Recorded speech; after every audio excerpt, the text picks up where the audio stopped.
guys! So yes, I am learning Korean. Let me start off by telling you why I'm learning Korean. There's a couple of reasons actually, but I'll try to name them as best as I can. So number one, I generally like the Korean culture. I love their music, K-pop. There's actually so much more than K-pop. I love the food, just the culture, the place, Korea itself, K-dramas. I love K-dramas. So I just wanted to dive deeper and actually learn their language. Okay. Number two, travel. I've been to Korea, but it was just like a layover. But I do plan in the future to go to Korea to actually travel properly and go food tripping, stay for like a week and just explore Korea.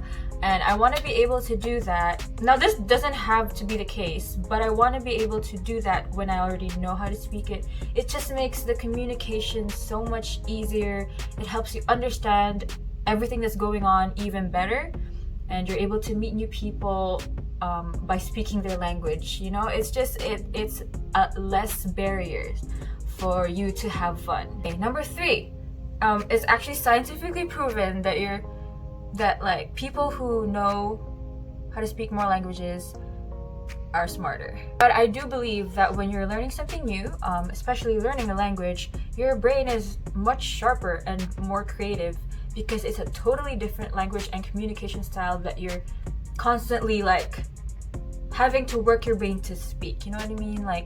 You think in a different language that automatically is whoa, your brain is working in ways that other people who only speak one language can't even do. But yeah, something about science and brain, and I just want to sharpen my brain basically and keep challenging it so that it doesn't deteriorate quick, And number four, I wanted to learn a new language. I wanted a challenge, basically. I wanted to challenge myself. I wanted to learn something new. At first I wanted to learn Mandarin. That was my first language that I wanted to learn before Korean, because a lot of people are speaking Mandarin. It's going to be one of the languages that most people speak pretty soon. But I realized that I know a bunch of Korean phrases already, and because I'm so interested in the Korean culture, then I said, okay, I'll just learn Korean. It's a lot easier to learn just by looking at some Mandarin lessons. It's so much easier to learn how to read and write in Korean. So I thought to myself, I was just going to get to an intermediate level of Korean before I try to learn Mandarin. Yeah, I just want to learn something new. I did learn Korean when the pandemic started. I learned how to read and write. So I know how Hangul and how to read and write in Korean. I also got up to where I could conjugate verbs. I still need practice conjugate verbs and adjectives, but I stopped for a couple months. I wasn't consistent at all. So now that I'm doing YouTube, I wanted to do it on YouTube so that I feel more accountable, that I have to do it all the time so that I can show you guys something. So I started last week. March 31st was the first day, and I'm going to be doing 30 minutes a day, consistently every day, no breaks. It's not much at all. It's 30 minutes. I time myself so that I don't go over or under 30 minutes. But yeah, so I'll show you guys my journey and how I've been doing so far and where I am right now. This is the video that I saw, and then I wanted to use the link that she gave. Thank you to Dumpling for providing all of this, seriously. I'm gonna be using the How to Study Korean, which is right here, and I got that from you. I just wanted to give credit to this person. So as you guys can see, I already started learning Korean. Actually, this is literally from Dollarama, a dollar store.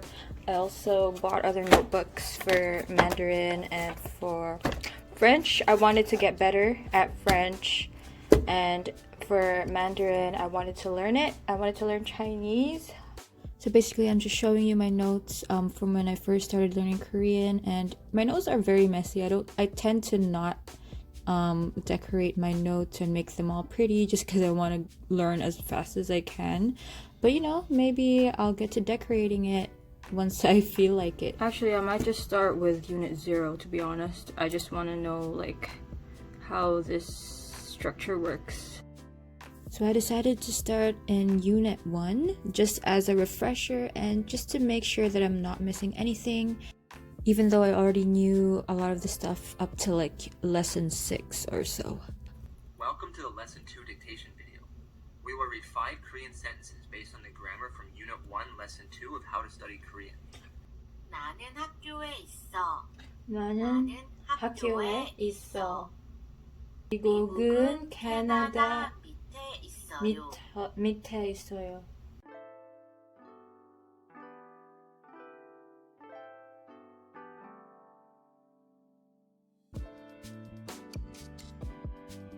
So as you can see here, I've started to make a bunch of like vocabulary post-it notes and put them around my desk area so that every time I'm here I can see them.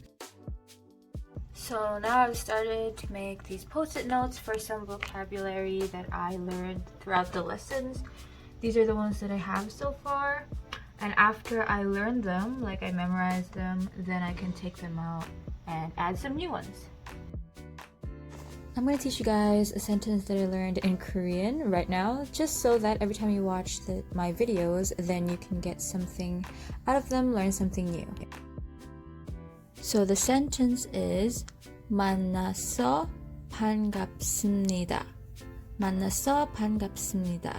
It means nice to meet you. I mean, I think it's a pretty useful sentence, especially if you're traveling to Korea or know some Korean people. You should give it a try.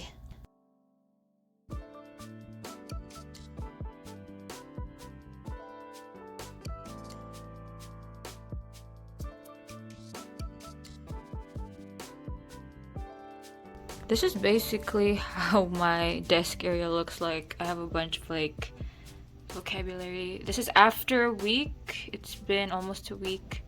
This is basically what I have on here. And my plan is every week when I record this, I will be teaching whoever is watching this maybe one sentence that they can take away from this video so that it's not just me learning. Actually, if you guys are also learning Korean or want to learn Korean, then let me know, message me, so that we can practice together. If you guys like this video, please subscribe and like this video so that you're updated with my Korean journey. So thank you guys for watching. Yeah.